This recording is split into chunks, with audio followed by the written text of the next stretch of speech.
Today, we're looking at something you do every single day, probably without giving it a second thought, having a conversation. But what if I told you that everyday conversational quirks, the things we often just dismiss as bad habits, are actually hidden superpowers? Seriously? We're going to break down the highly complex, totally invisible mechanics of exactly how human beings talk to each other. So, let me ask you, do you hate awkward silences? Does it annoy you when people constantly go, yeah, or while you're trying to make a point? And what about filler words? Or like? We're usually taught that these are signs of poor communication, or maybe a lack of confidence. But today, we're flipping the script entirely. We're looking at research that reveals these exact habits or highly calibrated mechanisms. They're actually what makes complex human communication possible in the first place. Section 1. Measuring cognitive information rates. For a really long time, measuring how much mental effort goes into a natural conversation was just incredibly difficult. But recently, researchers started using large language models, the exact same technology behind today's advanced AI, to analyze massive data sets of unstructured conversation, basically mapping how our brains handle information. And this brings us to a really compelling number, 13 bits per second. Think of this as our brain's conversational speed limit. It's a measure of the actual data we're transmitting and processing when we speak casually. Interestingly, that's actually lower than previous universal estimates. And that's largely because when we talk to each other, we share a lot of context, which thankfully brings the sheer data load down to a manageable level. Now, to understand how we hit that speed limit, we have to talk about a concept called surprise. In information theory, surprise isn't about someone jumping out from behind a door, right? It's defined as the cognitive burden of retrieving or transmitting a highly unexpected word. When you use a really rare word or introduce a completely novel concept into a sentence, it carries a high surprise value. It literally takes a higher toll on your cognitive load to pull that word from your brain, and it takes way more effort for your listener to process it. The data shows us something amazing. Words with higher surprise literally take longer to say. Even the exact same word will be spoken more slowly if it pops up in a highly unpredictable context. Speakers are unconsciously but very actively stretching out these high-surprise words to buy time for their own brains to retrieve the word, and also to help the listener process that heavy flow of new information. Section 2. The true purpose of filler words. So, how exactly do we handle this massive cognitive load? Well, we use and like. We call them filler words, but honestly, we should really be calling them processing indicators.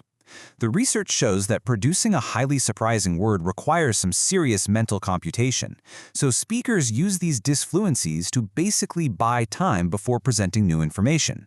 This isn't laziness, not at all. It's what's known as a Shannon-efficient mechanism. By saying the speaker pauses the flow of data without giving up their turn to speak, which gives their brain the crucial milliseconds it needs to retrieve complex, high-surprise information. Section 3. Synchronizing minds with back channels. You see, conversation is absolutely not a monologue.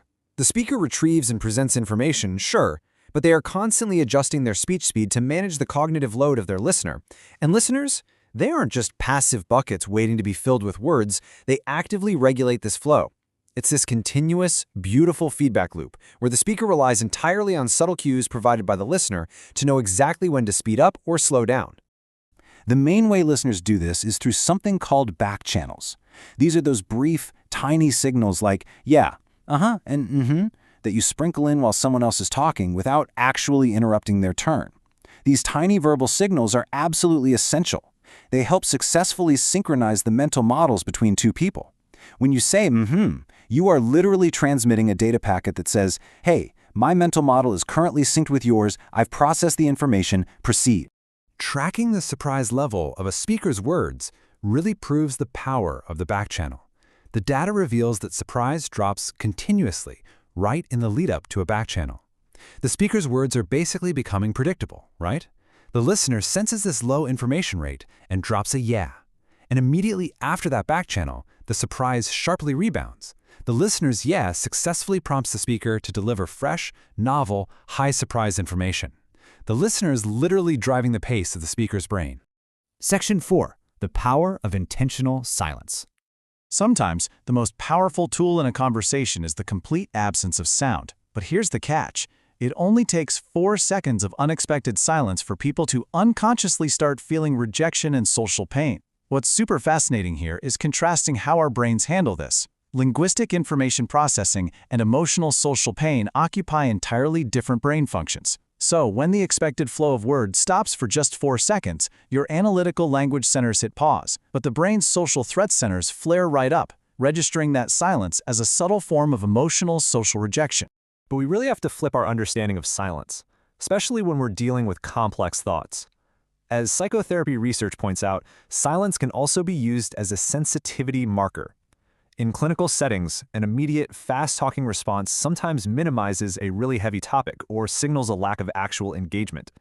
On the flip side, a delayed response, just allowing the silence to hang in the air, signals deep thoughtfulness and sincere consideration of novel information. Let's look at the actual functions of intentional silence. Far from being just awkward, planned pauses are powerful communication tools. They display sincerity and thoughtfulness. They give the listener's brain the crucial time it needs to clarify complex or novel information. Culturally speaking, silence facilitates smooth turn-taking, allowing people to transition without talking over each other. And in tricky situations, it creates this great face-saving space, allowing someone to quietly reject a premise without starting a full-blown verbal argument. Silence extracts sincere, deeply processed answers rather than just defensive knee-jerk reactions. Section 5. Better Team Meetings Guide. So how do we actually use all this science in our professional lives? First off, utilize back channels at work. Don't just sit there in silent, stony-faced observation while your colleague presents a new idea. Use yeah and intentionally. You're actively confirming that your mental models are synced. You're giving them a green light, signaling your readiness for new data. By doing this, you drastically help the speaker manage their cognitive load, making them way less nervous, more fluent, and just much more effective at delivering their ideas to the team. Second, leverage that 4-second rule of social pain to your advantage to extract brilliant ideas. Here's a super simple 3-step strategy for your very next meeting. Step 1. Ask the group for their perspective on a hard problem. Step 2. Shut up and count to 10 in your head. I know, it will feel agonizing. People will desperately want to fill that void. Step 3. Listen.